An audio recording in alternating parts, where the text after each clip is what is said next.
Ideally speaking, Anjay, vectors should not be included in motion in one dimension. But even if any question is asked in vectors, it will be very simple, as much as we have taught. See, we have already finished enough vectors to be asked questions. Okay. So if there is any question from vectors, try to answer it. Don't worry. But I have given the syllabus for the Sunday's test as motion in one dimension only. Okay. The questions will be simple. If you read the chapter, if you go through all the slides that we have discussed, if you look at the numericals that we have done and you understand them properly, I think many questions you can answer. Many questions you can answer. Okay. There are some questions based on relative motion. I've seen the paper. There are some questions based on relative motion, but even those questions you do not have to learn relative motion to answer. Directly itself you can answer. Without relative motion, you can answer such questions. Okay. Okay, I really hope that we get a paper in our hand to discuss after the test. But I have seen through the paper. I have proofread it. I try to remove any mistakes if there are. I checked all solutions also. Most of the solutions I have corrected and I have added a couple of hints also, second hints, easier solutions. Okay, so even if there are any mistakes, like, pardon me, excuse us, but that is how a paper will be anyway. The paper is fairly easy. I'll say the coming test, the paper is 75% easy. So among 30 questions, you should be able to answer 23, 24 easily. Okay.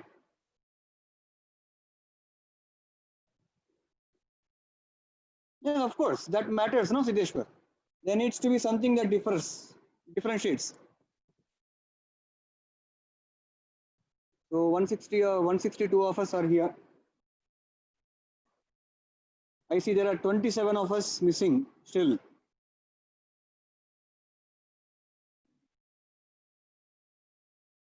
Giri Prakash, 25 questions only. Where did I say that?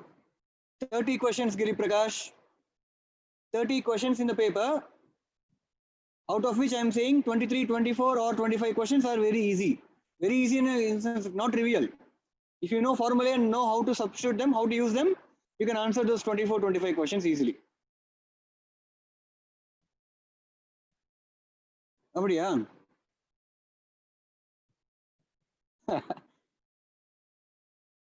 Okay, I did proofreading for 30 questions. If there should be only 25, I will change it to 25 format. Not a big problem. Okay, fine. I'll see. I'll check with the team, and if they are conducting all the subject tests in one particular format, I will also have my paper in the same format.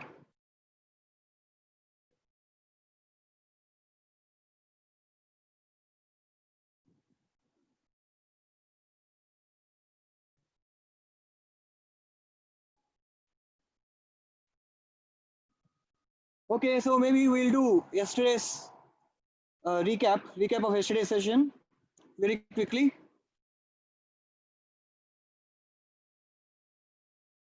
Am I audible?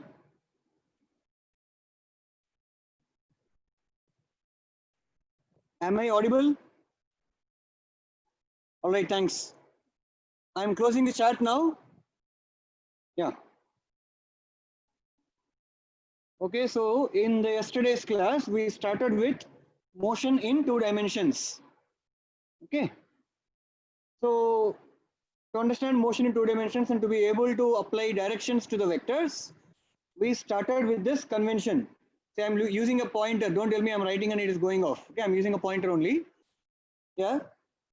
So we start with assigning unit vectors to directions. We are worried about 2 dimensions, which means 2 dimensions imply 4 directions. Okay. Say we are considering a Cartesian coordinate system wherein we have a positive x direction, which means we also have a negative x direction, quite opposite to it. And we have a positive y direction and there is a negative y direction also. In coordinate geometry, you might have learned that any point in a plane can be expressed clearly, can be located very aptly, appropriately using just 2 coordinates. So we need to have 2 references at least. Okay. So these are the two references, x-axis and y-axis, two reference axes. Okay, the positive direction of x-axis is represented by I cap unit vector. Negative x-axis is represented by minus I cap. Positive y-axis is represented by j cap. Negative y-axis is represented by minus j cap. See, remember, instead of saying positive x-axis, I am saying I cap. That's all, just a name. Why should I use I cap? All such questions are moot. You don't have to ask those questions. Instead of saying positive x-axis every time, instead of writing positive x direction or x-axis, instead of doing that, I am simply saying I cap. This is just a small name given to it. Okay, like that, positive y-axis is j cap. Opposites of those two are minus I cap or minus j cap respectively. So we start with that convention, and then we start with a given situation. What is a given situation here? We have an object being thrown with a speed u, making an angle theta. The velocity vector initially, okay, the speed or the velocity with which you are throwing that object apparently makes an angle theta with the horizontal ground above it. Obviously, you cannot throw into the ground. No? So a projectile is being thrown with a speed u, making an angle theta above the ground. From the diagram, this is the ground level AB, and I am throwing an object with a speed u, making an angle theta above the ground. Understood? And then what else we have? How will it move? What factors control the motion of the object? There is only one acceleration due to the one force, gravity. Acceleration due to gravity acts vertically downwards. Because of a vertical acceleration due to gravity, see, what is the purpose of an acceleration? Already we saw the purpose of acceleration is to change velocity, is it not? Acceleration is nothing but rate of change of velocity. The purpose of an acceleration is to change velocity of an object.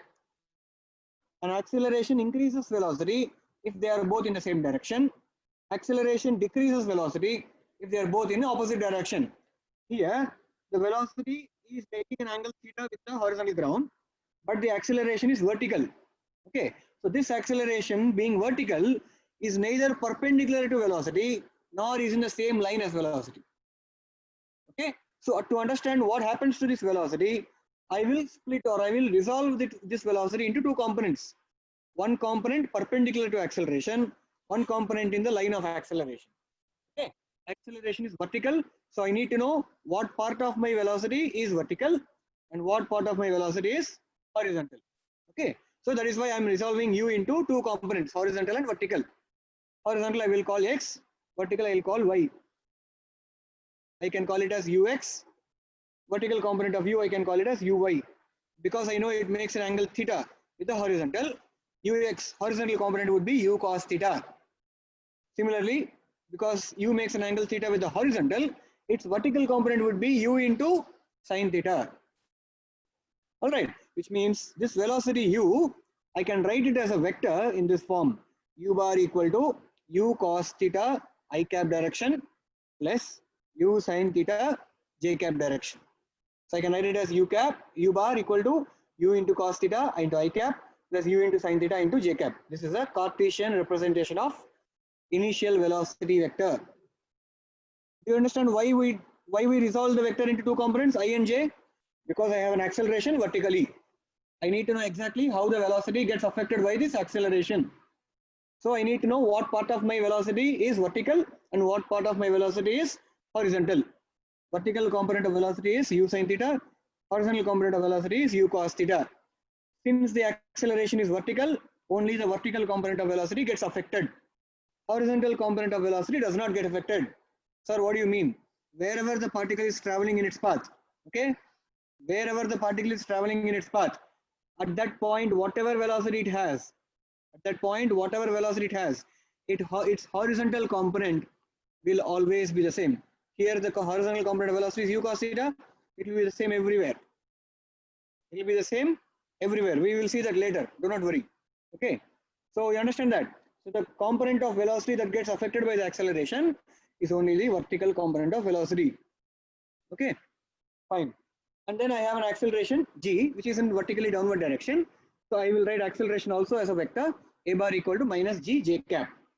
And I will consider, I'll give myself a time interval t to study the particle's motion, etc. position.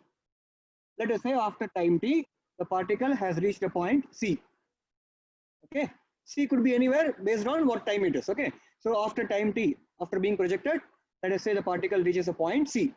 And at the point C, it has attained two things. One, its velocity has changed from u, so to probably v. Okay. At that point C, the velocity has now become v. That v may not necessarily make the same angle with the horizontal as u. Okay, you made an angle theta with the horizontal. V may probably make a different angle. Why? Because even though the horizontal component of velocity is not changing, the vertical velocity will keep decreasing as the particle goes up, and then it will keep increasing as the particle comes down. Is it not? That is like one-dimensional motion only. Okay, so in this case, there are two velocities for the object: horizontal component and vertical component. Because of one of those components being changed, keep on changing, the whole velocity or the resultant velocity also keeps changing. Okay, so the velocity here makes an angle alpha with the horizontal. I'll call the horizontal component of V as Vx, vertical component of V as Vy, which means I can write V bar as Vx I cap plus Vy j cap. Also, when the particle reaches C in time t, the particle would have achieved a displacement of this much. Let us say it is S. That displacement also contains two parts: horizontal part of the displacement, vertical part of the displacement. Let us say vertical displacement is y coordinate, and horizontal component is x component, which means this S bar vector can be written as xi cap plus yj cap. See, this is xi cap, this direction. This is yj cap, this direction. If I add these two, because they are successfully drawn, if I add those two, I'll get this displacement vector. Okay, so S bar equal to xi cap plus yj cap. From these two diagrams, you understand that tan alpha equal to Vy by Vx, tan beta equal to simply y by x. All these things we know here. Now, applying the equations of motion that we know u bar, we know a bar, we have given ourselves, we have defined ourselves a time instant or time interval t. Using those three, I can find v bar and I can find s bar. V bar equal to u bar plus a bar into t. I substituted this for u bar, substituted this for a bar, and I get an equation like this. Okay, I have combined all I cap terms, I have combined all j cap terms, I get this. But we have already written v bar equal to Vx I cap plus Vy j cap. So using it here, comparing that v bar with whatever v bar we got already, I get Vx is equal to u cos theta, Vy is equal to u sin theta minus gt. Okay, Vx is equal to u cos theta, Vy is equal to u sin theta minus gt. Now look at these equations. Looking at these equations, tell me, is Vx dependent on time t or not? Is Vx dependent on time or not? This Vx, is it dependent on time or not?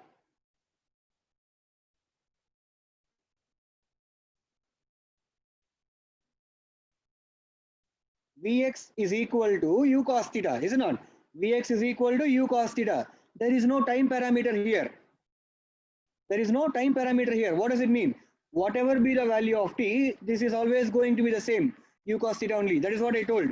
Wherever the particle is, its horizontal component of velocity is not going to change. It's always going to be u cos theta only. Even as it reaches the ground, its horizontal component of velocity will not change. Understood or not? Vx is equal to u cos theta clearly is independent of time. But look at Vy. Look at Vy. Vy is equal to u sin theta minus gt. Clearly it is dependent on time. Is it not? U sin theta is this value initially. This is the vertical component of velocity upwards initially. But as time keeps increasing, this term keeps increasing and you are subtracting it, which means Vy value keeps decreasing. As time keeps increasing, Vy value decreases. So here the initial velocity vertically is that much. When it comes here, initial velocity of vertical velocity will become only this much. Here it will even decrease. Here it's only this much. At the topmost point of the projectile's path, it will be 0. At the topmost point of the projectile's path, the topmost point of the trajectory, Vy becomes 0. Understood or not? At the topmost point of the trajectory, Vy becomes 0. Velocity does not become 0. Only the vertical component of velocity becomes 0. Have you understood or not?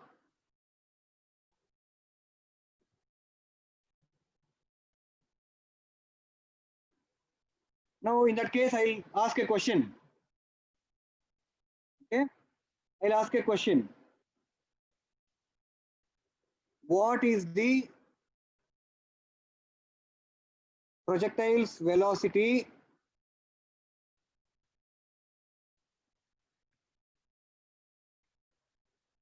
what is the projectile's velocity at the highest point of the path?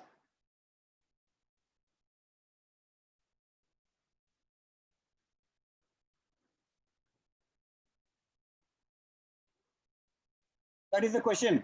What is the projectile's velocity at the highest point of its path? Tell me the answer. Okay, your answer must contain only theta, u, no g, t, only these things, nothing else. What is the velocity of the particle? What is the velocity of the projectile at the highest point of its path? This point somewhere. At the highest point of the path, if the velocity becomes zero, the object can only fall down from there, no? At the topmost point of the path, if the velocity is zero, because of acceleration due to gravity, the object will simply fall down.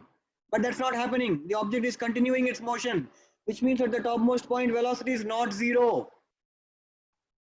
At the topmost point of the path, the velocity is not zero. In fact, this u cos theta is never going to decrease. It's always going to be there. Only Vy becomes zero at the topmost point. Understood? So this V bar equal to Vx I cap plus Vy j cap. Right? In this, at the topmost point, this becomes zero, but this will not become zero. Which means at the topmost point of the path, Vx will still retain. The velocity of the projectile at the topmost point of the path is u cos theta or simply Vx. Both are same only. Understood or not? What is the projectile's velocity at the highest point of its path? It is either u cos theta or v. Both are same. U cos theta and Vx are same. Understood? So Vy, however, becomes zero at the topmost point.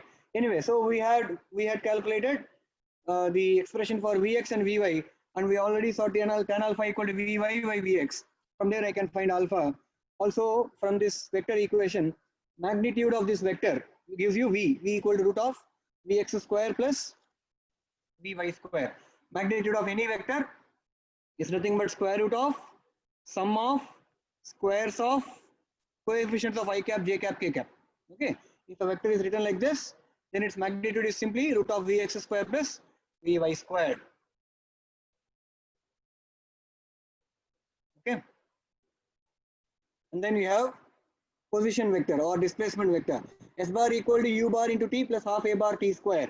Again, substituting for u bar and substituting for a bar, I write this here. Also, we know S bar equal to xi cap plus yj cap. We have already written that here.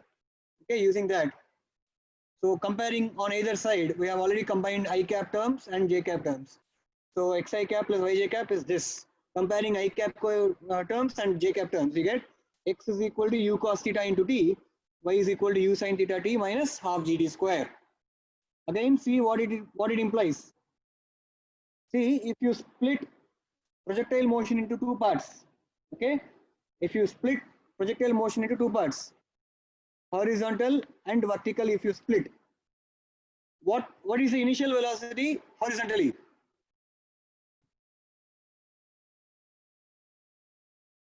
What is the initial velocity horizontally?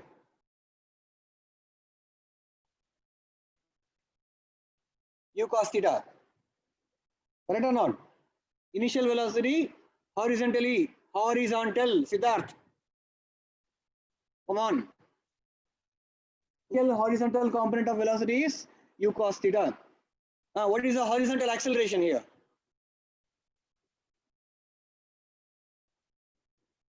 Horizontal acceleration is zero. Very good. Horizontal acceleration is zero. So horizontally, object has no acceleration. So what type of motion is it doing? What state of motion is the object in? Horizontal motion. Correct. Uniform motion. Very good. So the horizontal component of the projectile's motion is simply uniform motion. For uniform motion, you can say displacement is equal to velocity to time. That half at square term won't be there. That is why the expression is like this. X is equal to u cos theta into t. Okay. Vertical motion, initial velocity is u sin theta upwards. Acceleration is g downwards, which is constant, which means the projectile will perform uniformly accelerated motion in y-axis direction. That is why equation looks like this in y component. Okay, so vertical component of motion looks like this: y is equal to u sin theta into t minus half gt square. Okay, so we got x and y, and then I can calculate s as root of x square plus y square. I can calculate beta using this formula, tan beta equal to y by x. Calculate these two and then substitute here. You will get beta. And then what is, that's all. No, we had 8 unknowns: vx, vy, alpha, v, x, y, s, beta. All 8 unknowns we were able to calculate like that. Okay. Then shape of the trajectory or path. How does one determine the path trajectory or path shape? Always, shape of any path of an object, path of a moving object, shape of its path is determined by looking at the relation between y coordinate and x coordinate, y position and x position. Okay, do we have an easy method? This is probably the easiest method you have.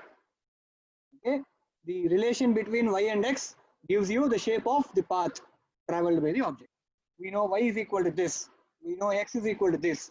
We need the relation between y and x only, but there is already another parameter here, time. So let me eliminate time. T shall be eliminated. How does one eliminate time? From two equations. From one equation, separate time. Okay, separate time, write it separately. T is equal to x by u cos theta. Once you isolate t, then substitute it in the other equation, then you will be able to successfully eliminate time from both equations. What, how? Raj, which one precisely you have doubt in?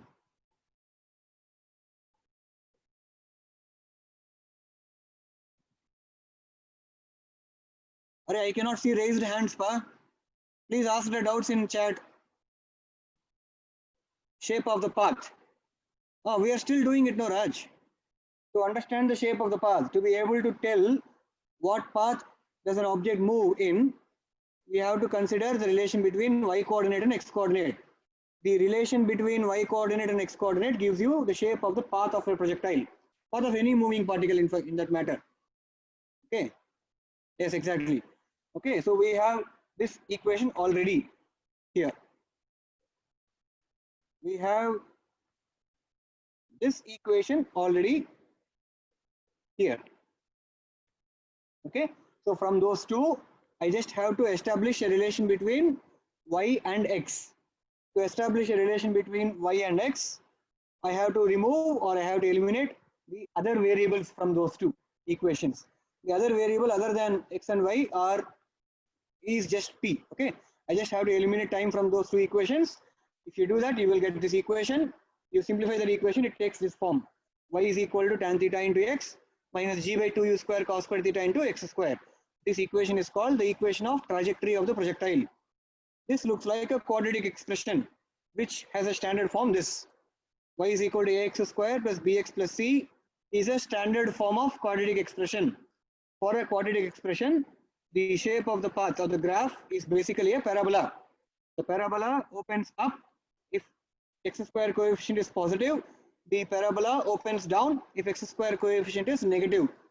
From our equation, x square coefficient is negative, and therefore the path of the projectile must have been a parabola opening downwards. Makes sense. It certainly makes sense, right? When you do free kick, the ball tends to move like this in a plane. Okay, I'm not talking about banana kicks. I'm not talking about deviation of the ball from its original plane of motion. No, I'm just talking about the motion of the ball in one plane. Okay, yeah. So that is what about, that is the thing about equation of trajectory of the path, trajectory of the projectile. Show previous slide for a minute. Dhanush, you have the whole thing shared to you. On Google Classroom, the whole thing is shared with you.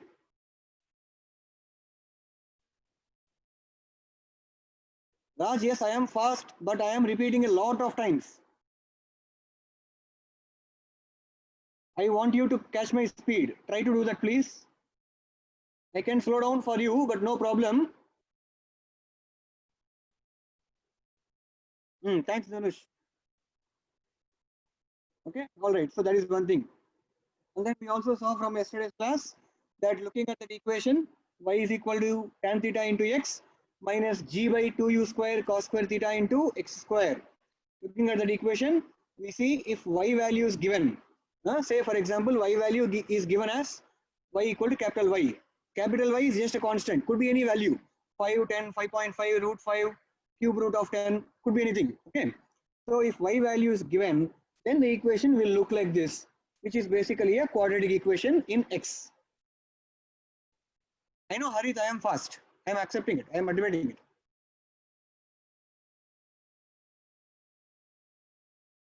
Yapet, let's not talk about reduction in the syllabus for now. See, they have put motion in one dimension into deleted portion. Okay, CBSE has included motion in one dimension in deleted portion. But without understanding motion in one dimension, how will you understand motion in two dimensions? Okay, so we will be teaching all chapters. We will not be reducing, we will not be removing any portions here. Okay. All right. So for a given value of y, there are two values for x because you get a quadratic expression in x. If you solve that quadratic equation, you get two values for x, and these are the two values, x1 and x2 at this vertical height. If the question says a projectile is projected and then after some time the projectile has a vertical displacement of, or the projectile is at a height of so many meters, right? Like that, they will give you the value of y in the question.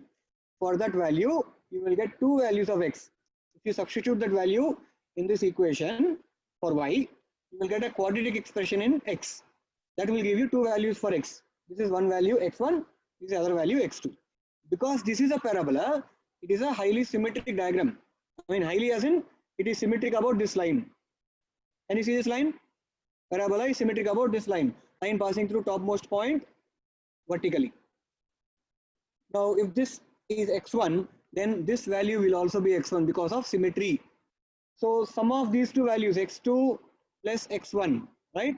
That basically can be calculated using the sum of the roots of a quadratic equation formula. Sum of the roots of a quadratic equation is minus b by a. Using that, from this equation, if you do x1 plus x2 is equal to minus b by a, minus b is minus tan theta by a is this. Okay, so when you do that, you get this value u square sine 2 theta by g, and this x1 plus x2 or this x2 plus x1 is what is called as range of the projectile, maximum possible horizontal displacement. That is called the maximum possible horizontal displacement, right? So this is what we saw yesterday. Yeah, Raj, please answer my question, sir. You listen to the class, sir, first. I am repeating for your sake only. What question should I answer? Everything that is taught in the class is there for the exam. Don't skip anything. Yes, they will ask.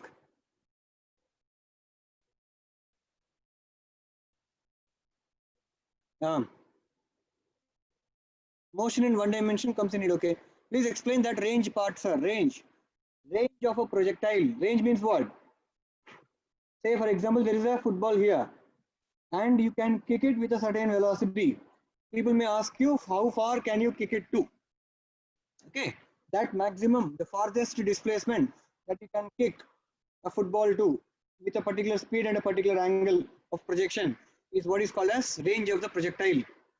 This is the range of the projectile. The length AB is called the range of the projectile. Okay, from the diagram, if this is x1, this is also x1. See, I am using a laser pointer, this one. I am using a laser pointer. Can you actually see a laser pointer? Red color on the screen.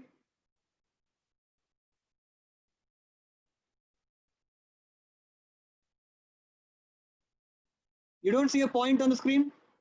No red color dot? See, I am scribbling on the screen. Can you see it?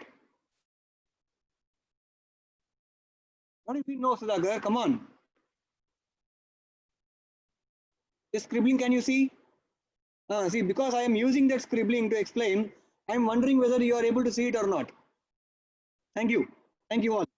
Okay, so if this is x1, this length will also be x1 because this is a parabola which is a symmetrical diagram about this line. Axis of parabola, they call it. This line is called axis of parabola. About this line, the parabola is symmetric. Okay, so if this is x1, this will also be x1. Okay. So yes, so this is the range of the projectile. This distance AB is this one. U square sine 2 theta by G. Sir, why it can't be 2 times x1? Why should it be 2 times x1? Harith, why do you think it should be 2 times x1?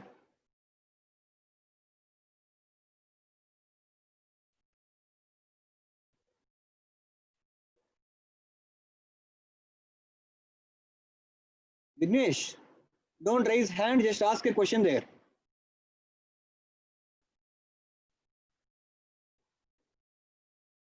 Harith, why do you think it will be 2 times x1?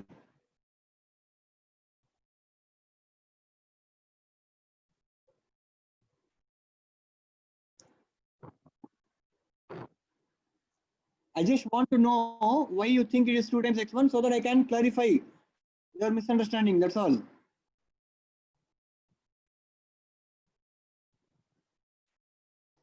Okay, I'm not getting any answer here. Fine, good. So we'll continue. So range of the projectile is u square sine 2 theta by G. So I'll list down what we have calculated till now. Okay. We have derived these formulae. Vx is equal to u cos theta, Vy is equal to u sine theta minus G into T, x is equal to u cos theta into T, y is equal to u sine theta into T minus half gt squared, v is equal to root of vx square plus vy square. I can substitute them here if you want. Okay, angle made by velocity vector with horizontal, another alpha. Alpha is equal to tan inverse of vy by vx, and then s is equal to square root of x square plus y square. Also angle made by displacement vector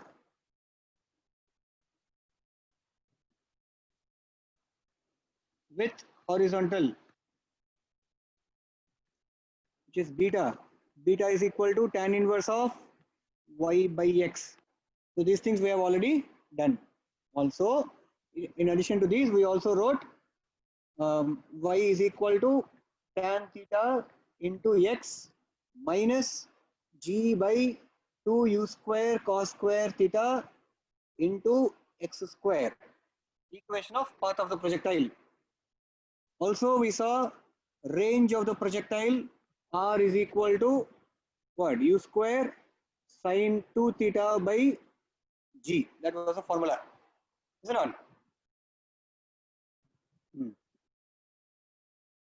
Now, from the diagram, see, obviously, as the projectile keeps moving on the path, it keeps taking time. The time keeps getting elapsed. Is it not? Now, my thing is this. Okay, I'll write it in the new slide itself. No, it will be confusing. Pa. See, if this is the path of the projectile, this point is called the maximum height point or topmost point of the projectile. Okay, let me call that point as B. This is the topmost point of the projectile. As long as the projectile is performing this motion, we say the projectile is performing ascent,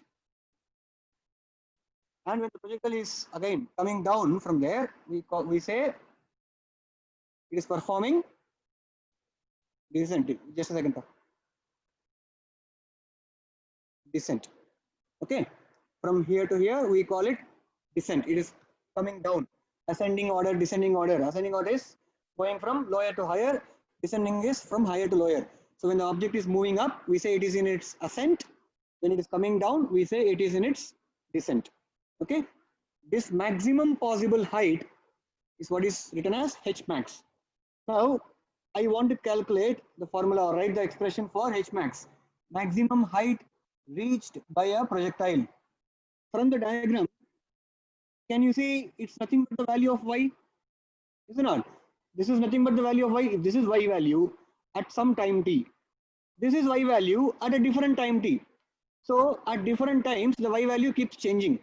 At a particular value of time, whatever is the value of y is nothing but the h max. At a particular value of time, which is the time in which the particle takes to reach the topmost point, whatever vertical displacement the particle achieves is nothing but h max. So what do you call the time as? What do you call that time as? The time taken by a particle to reach the topmost point. That is called time of ascent. That is called the time of ascent. Okay, the time taken by the particle to go from here to here. The time taken by the particle to go from here to there is called time of ascent. Time taken by the particle to come down from the topmost point is called time of descent. Okay, how do I calculate time of ascent? Initially, the vertical velocity is u sine theta. At the topmost point, the vertical velocity Vy equal to 0. The time in which this happens, the vertical velocity changes from u sine theta to 0. The time in which that happens is called time of ascent. So what can I do? Time of ascent, TA. I'll write it differently. TA is the time in which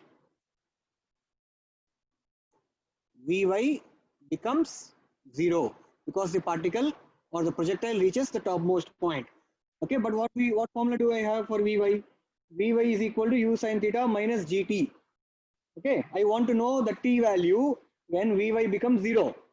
When Vy becomes 0, from this equation, when Vy becomes 0, what is the value of t?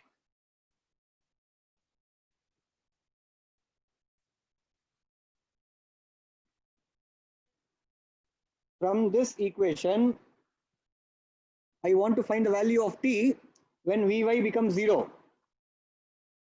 Correct. So when you put Vy equal to 0 there, okay, when you put Vy equal 0, you get 0 equal to, just a second, there is a lag here. We get 0 equal to u sine theta minus g into t. So therefore t is equal to u sine theta by g. Okay, so time of ascent is nothing but u into sine theta by g. The time taken by the projectile to reach the topmost point, it is called time of ascent and is given by the formula u sine theta by g. What is the time of flight?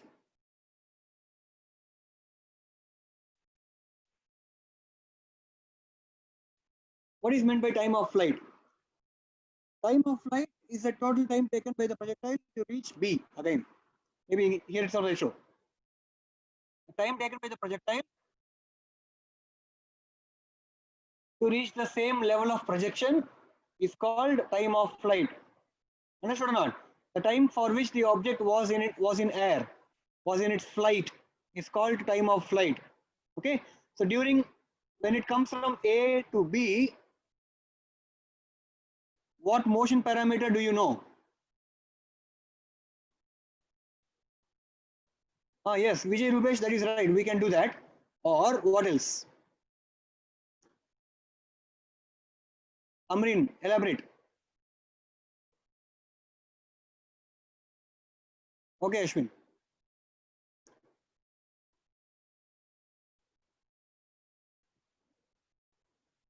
during this flight, what do you think, which motion parameter can you say, talk about? Time of ascent plus time of descent, that is correct. But we don't know what is time of descent yet. We don't know what is time of descent yet.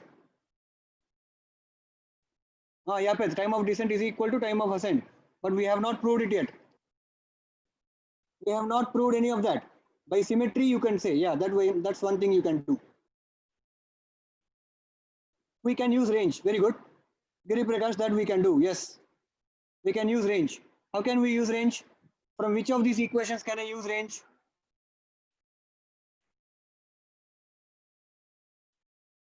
How can we use range? From which of these equations can we use?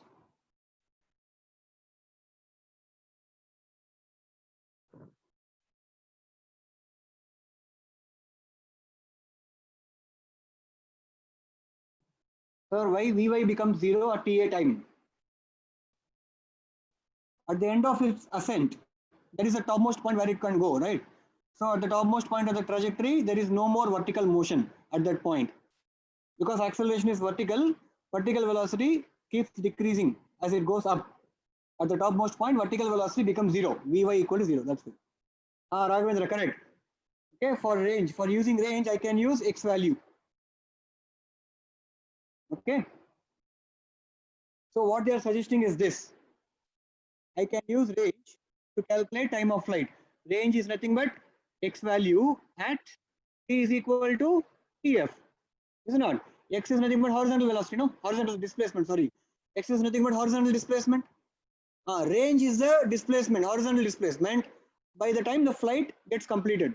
So by the time the flight gets completed, now t equal to tf nartham. At t is equal to tf, range is nothing but x. So x is what? X is equal to u cos theta into t. Apo r is equal to u cos theta into tf, right? But you already know r is equal to what formula? U square sine 2 theta by g, formula that you already written. So that is equal to u cos theta into tf. You can do. When u gets cancelled, sine 2 theta may be expanded as 2 sine theta cos theta. This cos theta gets cancelled. So leaving me, what is tf then? 2u sine theta by g. Understood or not? Are we able to understand this? To find the time of flight, we are trying to use horizontal displacement equation. Okay, in the amount of time that is equal to time of flight, horizontal displacement of the projectile is nothing but range. So range is equal to, range is nothing but the value of x at t equal to tf. So x is u cos theta into t is the equation. X is nothing but r when t is nothing but tf. Okay, so I know the value of r already, formula. I use it here. Simplifying it, you will get tf is equal to 2u sine theta by g. Okay, can I rub this off actually?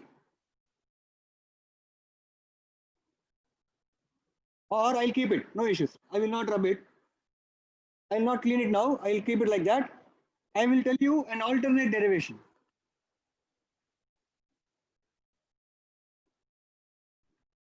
I'll give you an alternate proof for TF.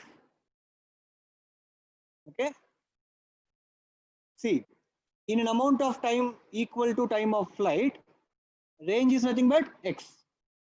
But in time of flight amount of time, what is vertical displacement?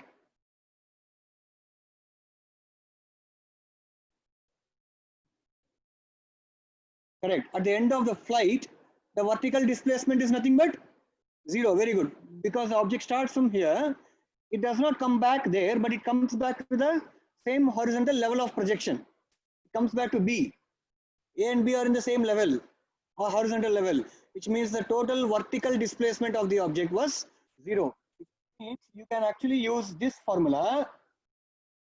You can actually use this formula. Y is equal to u sine theta into t minus half g square. From that formula, if you substitute y is equal to 0, also you will get tf is equal to 2u sine theta by g. Understood or not? Also you will get tf is equal to 2u sine theta by g. So basically tf is equal to 2u sin theta by g. So time of ascent I got time taken by the projectile to go from point of projection to the topmost point. Also we got time of flight, time taken by the projectile to go from point of projection to come back to level of projection. And then time of descent.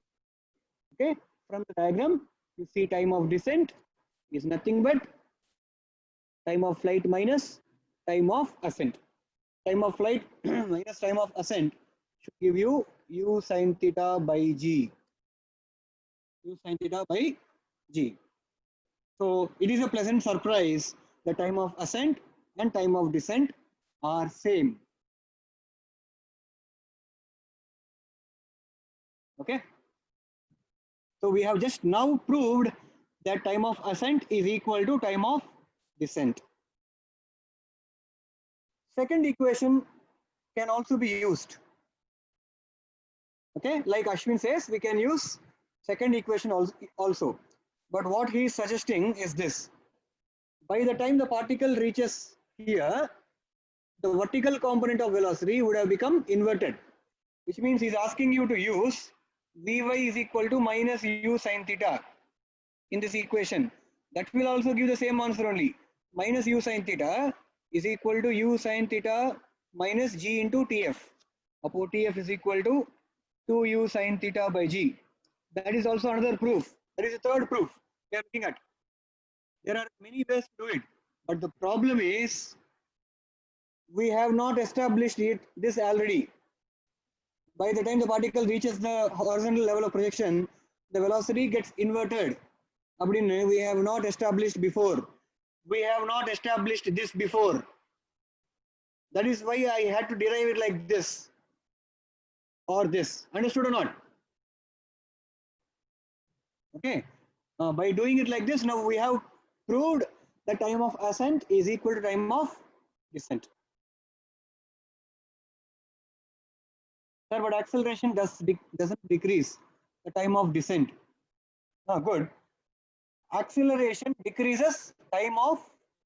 Why should it decrease time of descent? Oh, because it is increasing the speed. Pranav? See, when the particle is moving up, the acceleration is reducing the speed. When the particle comes down, the acceleration increases the speed. When the particle is going up, acceleration is 10 meter per second square downwards, let us say. When the particle is coming down also, the acceleration is 10 meter per second square only downwards. So the speed is increasing and decreasing in two parts of the motion. However, both increase and decrease are happening at the same rate. Acceleration is constant, exactly. Understood or not? Both increase and decrease of velocity is happening at the same rate. That is why it takes the same time. Okay.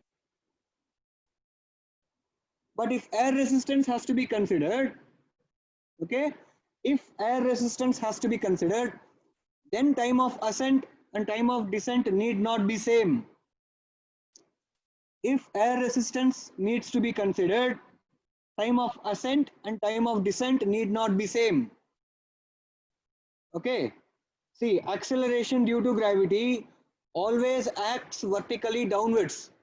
Whether the object is moving up or down, acceleration due to gravity is always vertically downwards. But acceleration due to air resistance is always opposite to velocity, which means when the particle is moving up, air resistance would be downwards. When the particle is coming down, air resistance would be upwards. Understood or not? So that will create a lot of problem, lot of issues. So time of ascent and time of descent need not be equal when air resistance needs to be considered.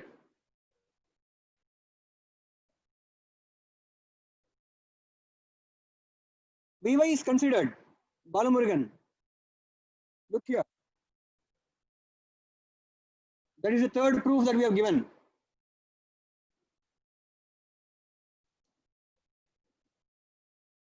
Differentiation, let's not use here. Siddheshwar, would air resistance be always in the direction opposing velocity? Yes. Yes. Air resistance is always, it's a resistance, so it always opposes motion. Motion is described by direction of motion is described by direction of velocity. Okay, direction of motion is described by direction of velocity. Our direction of resistance would be opposite to direction of motion, which is velocity direction. Ashwin, how you derive TF formula, sir? We derive TF formula into three ways. We used this range is equal to x at t equal to tf, and I used this equation x is equal to u cos theta into t. That is one way of proving it. Alternately, we did another proof. What was that proof? We used this equation, I think, yeah. Alternately, we used y is equal to u sin theta into t minus half gt square, and then we saw the fact that at t is equal to tf, y becomes 0. At t is equal to tf, y becomes 0. So using this, so you put y is 0 here and then find t. You will get two values for t because it's a quadratic equation. No? One value will be 0 itself. The other value is the time of flight. Another way is this. Okay. So then time of flight is observed to be 2 times that of time of ascent. But time of flight must be nothing but time of ascent plus time of descent, which basically tells you the time of ascent and time of descent are both same. Are both same. So how do I calculate H max? That also shall we do it here? We'll list down in the next page. How do we do H max? For that only we started, no? H max is nothing but this H. This is called H max. Maximum height achieved by the projectile. H max is the value of which of these quantities? Look at the screen. H max is the value of which of these four? H max is the value of Vx, Vy, X, Y.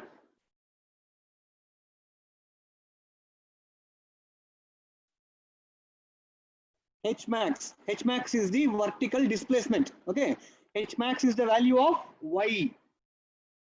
H max is the value of y. And what happens at H max? Vy becomes 0. At H max, topmost point, Vy becomes 0. So you could say H max is nothing but value of y when Vy becomes 0 or when t is equal to Ta. You can use either of them, no? When t is equal to Ta, this is the point. When Vy equal to 0, that is also the point. So when either of these you can use to find H max. I'll show how. We have the formula V square minus U square equal to 2As. Don't we? We have the formula V square minus U square equal to 2As.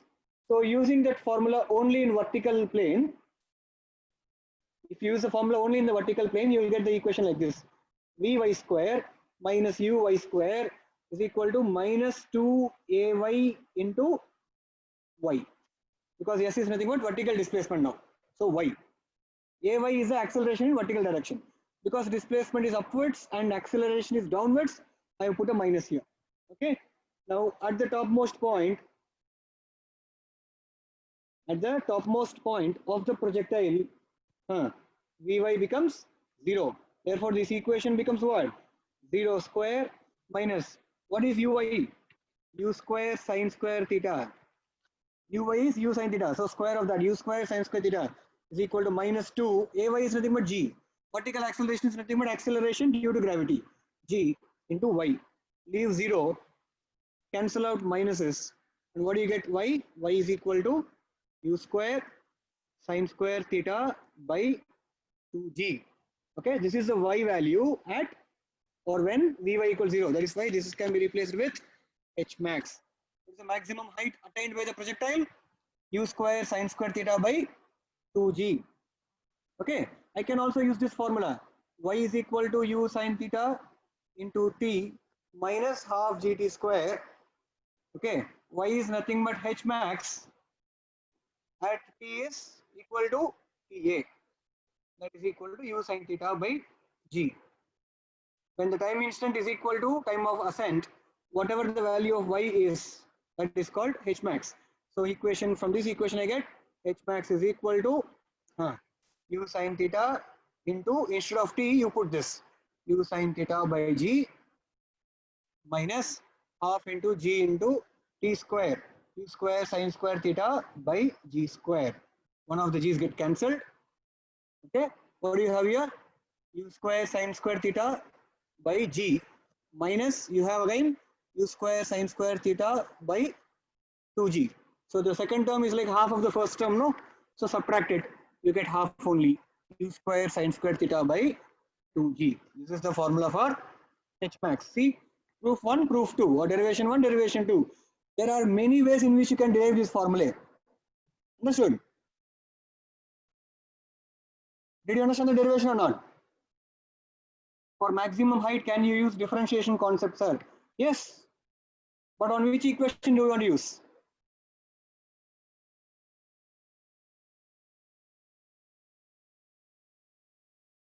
On which equation do you want to use the differentiation concept? Kokilan? Okay. Sorry. Kanish, yes, these formulae are true for any values. Okay. Only conditions are that acceleration must be constant. That's all. And the object must be projected at an angle, not 90° with the horizontal or vertical. Okay. One more formula if you want to look at, r is equal to u square sine 2 theta by g, and we have h max is equal to u square sine square theta by 2g. So if I divide these two, h max divided by r, what do we get? U square sine square theta by 2g. This is h max divided by r. So I'll write r as reciprocal here, so that multiplication can be done. U square into sine 2 theta means 2 sine theta cos theta. So when sine theta gets cancelled, one of them, u square get cancelled, g's get cancelled. What do we have left with? Sine theta by cos theta is tan theta divided by 2 into 2, 4. So what do we have? H max divided by r is equal to tan theta divided by 4. Okay. H max divided by r is equal to tan theta divided by 4. Also, got this? Yeah. Also see, range is equal to u square sine 2 theta by g. Now in the chat, tell me, range of the projectile depends on what? Devdarshan, let's not talk about differentiation here for now. Devdarshan, let us not talk about differentiation for now. Let us not confuse ourselves, okay? If differentiation has to be used somewhere, I will tell you, do not worry about it. Guys and girls, tell me, range is equal to u square sine 2 theta by g. What does the range depend on?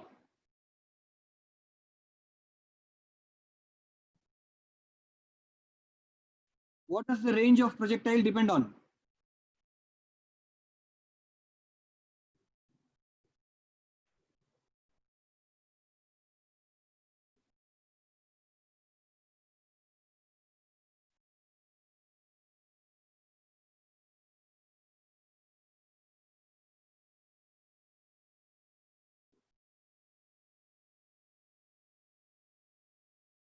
Are we still here?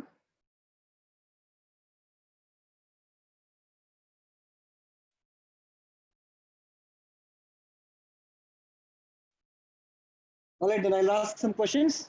I'll put some homework questions for now. You try to do them.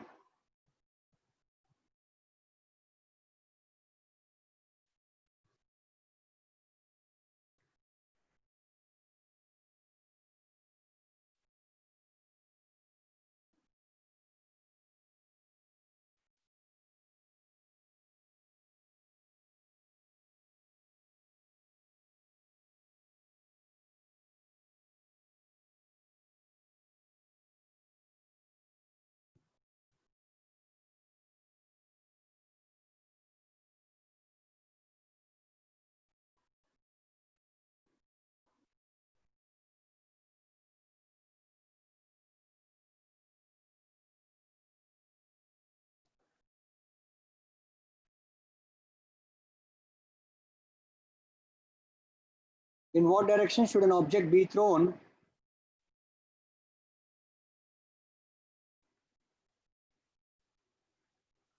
so that it goes as high as possible?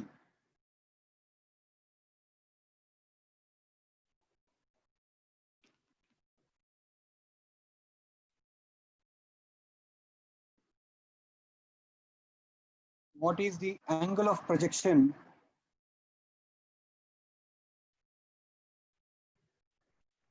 what is the angle of projection if range is equal to h max?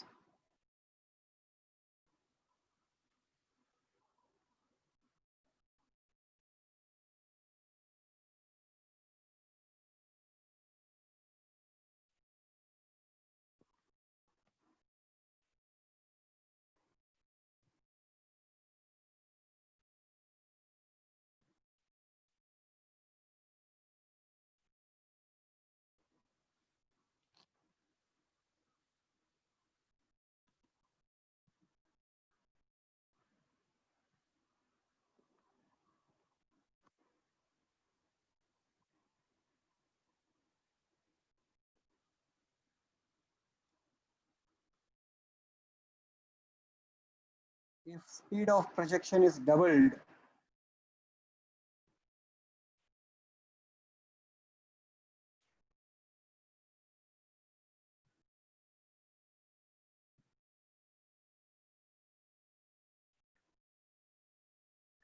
how many times would its range become?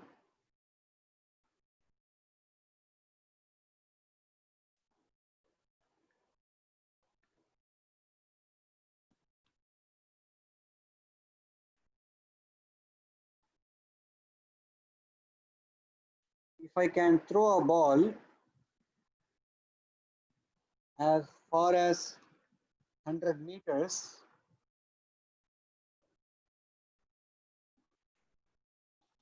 to how high can I throw it to?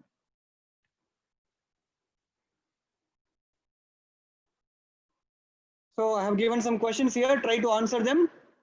You can post your answers on Google Classroom. Okay.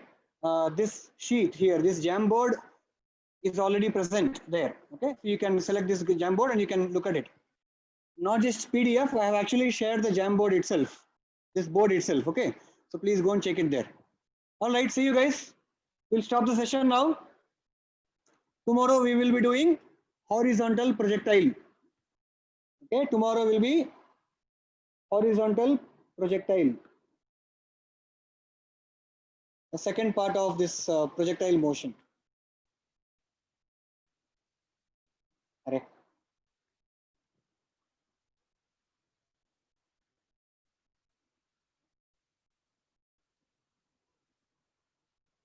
Okay, that we will see tomorrow. Chalo, bye. If you want to take a screenshot, please take it, or you can also look at it from the Google Classroom. This Jamboard has been shared there.